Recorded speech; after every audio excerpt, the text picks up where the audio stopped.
मध्य प्रदेश में सियासी दल पूरी तरह से चुनावी मोड में आ गए हैं। विरोधियों को कैसे और किन मुद्दों पर घेरा जाए, कैसे उन्हें चुनाव में पटखनी दी जाए, इसकी रणनीति बनाई जा रही है। 2018 में बीजेपी और कांग्रेस में कांटे की टक्कर हुई थी, लिहाजा इस बार दोनों दलों का फोकस एक दूसरे को उन्हीं के गढ़ में घेरने पर ज्यादा है। बीजेपी कमलनाथ का गढ़ कहे जाने वाले छिंदवाड़ा में कांग्रेस को घेरने का प्लान बना रही है। इसी के तहत अमित शाह 25 मार्च को छिंदवाड़ा आ रहे हैं। उससे पहले सीएम शिवराज और बीजेपी प्रदेश अध्यक्ष वीडी शर्मा ने भी छिंदवाड़ा का दौरा किया।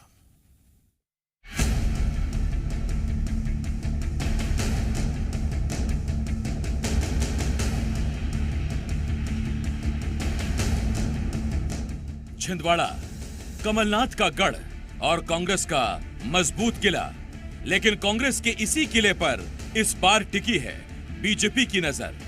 प्रदेश से लेकर केंद्र तक बीजेपी के तमाम दिग्गज नेताओं का फोकस छिंदवाड़ा पर है। 25 मार्च को केंद्रीय गृह मंत्री अमित शाह छिंदवाड़ा दौरे पर आएंगे। शाह के दौरे की तैयारियों का जायजा लेने शनिवार को सीएम छिंदवाड़ा पहुंचे तो रविवार को एमपी बीजेपी अध्यक्ष वीडी शर्मा। शनिवार को कमलनाथ के गढ़ में सीएम शिवराज ने बड़ा हमला बोलते हुए कहा कि छिंदवाड़ा से ही कांग्रेस की राजनीति के अंत की शुरुआत करेंगे। इस बार महाविजय के अभियान का प्रारंभ छिंदवाड़ा की पवित्र धरती से होगा और छिंदवाड़ा का ये उद्घोष पूरे प्रदेश में जाएगा और कमलनाथ का राजनीतिक अस्तित्व समाप्त कर देगा। आज संकल्प करेंगे, कार्यक्रम तो ऐतिहासिक करेंगे, लेकिन कांग्रेस का राजनीतिक अंत भी छिंदवाड़ा में गड्ढा खोद के और गाड़ के पूरा कर देंगे। सीएम के इस हमले का जवाब कमलनाथ ने भी ट्वीट करके दिया, तो इसके साथ ही दोनों दलों में छिंदवाड़ा को लेकर जुबानी जंग भी शुरू हो गई। कांग्रेस भरोसा जता रही है कि छिंदवाड़ा उसका अजय किला बना रहेगा, तो वहीं बीजेपी का कहना है कि कांग्रेस के किले को ढहाना ही अब उसका टारगेट है। जनता इस बार बीजेपी से हिसाब लेने को तैयार बैठी है। जिनको अभी किसानों के खेतों में उतर के देखना चाहिए कि किसान का ओला कैसे पड़ा हुआ है, वो आज छिंदवाड़ा में लगे हुए हैं।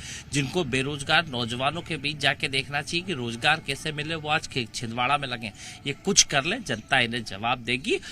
गृह मंत्री छिंदवाड़ा आ रहे हैं तो निश्चित ही भव्य कार्यक्रम हो, इसके लिए मुख्यमंत्री जी, प्रदेश अध्यक्ष जी, बाकी नेता भी जा रहे हैं, जो स्वाभाविक है।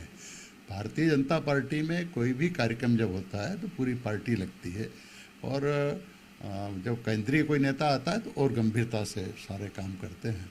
तो छिंदवाड़ा भी हमारा टारगेट है ही, पहले भी टारगेट था और पिछले चुनाव में जरा देख लें कांग्रेस इतिहास, बाल बाल बचे हैं और इस बार तो बेड़ा पार होना ही है। पिछले 42 सालों में बीजेपी छिंदवाड़ा सीट पर सिर्फ एक बार जीत दर्ज कर पाई है।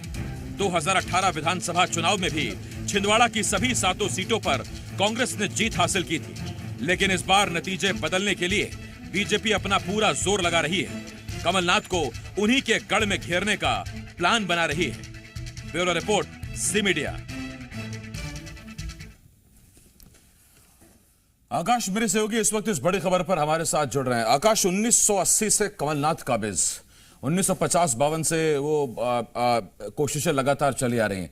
कितना मुश्किल या कितना आसान बीजेपी के लिए छिंदवाड़ा फतह है?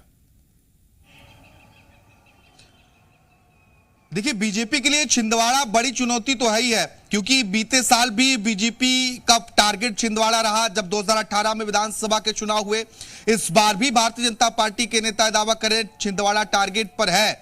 लेकिन अब देखिए बीजेपी इससे अचीव कितना कर पाती है, इस टारगेट तक पहुंच कितना पाती है। लगातार नेताओं के दौरे चल रहे हैं।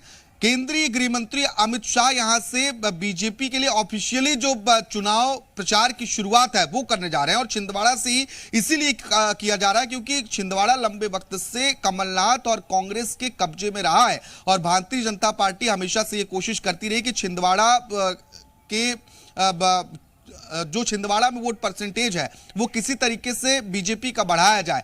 लगातार तमाम कोशिशें की जा रही, लेकिन बावजूद इसके इन कोशिशों पर पानी फिर रहा है। अब केंद्रीय मंत्रियों के दौरे के साथ साथ ही बीजेपी प्रदेश अध्यक्ष वीडी शर्मा ने 2 दिन से वहां डेरा डाला है। वहां के प्रभारी मंत्री कमल पटेल हैं। कल मुख्यमंत्री शिवराज सिंह चौहान भी पहुंचे थे और देखिए कमलनाथ की राजनीति का और कांग्रेस की राजनीति का छिंदवाड़ा से अंत करने की बात मुख्यमंत्री शिवराज सिंह चौहान ने मंच से कही है। अब इन सबके बीच केंद्रीय गृह मंत्री का दौरा बेहद अहम माना जा रहा है, क्योंकि यहां से महाविजय संकल्प जो है भारतीय जनता पार्टी का, उसकी शुरुआत होगी और इसके साथ ही प्रदेश भर में बीजेपी इस तरह के अभियान आगामी विधानसभा चुनाव को देखते हुए चलाने वाली है। लेकिन कांग्रेस पार्टी दावा यह कर रही है कि कितनी भी कोशिश बीजेपी कर ले, लेकिन छिंदवाड़ा कमलनाथ का किला था और इस किले को बीजेपी ढहा नहीं पाएगी।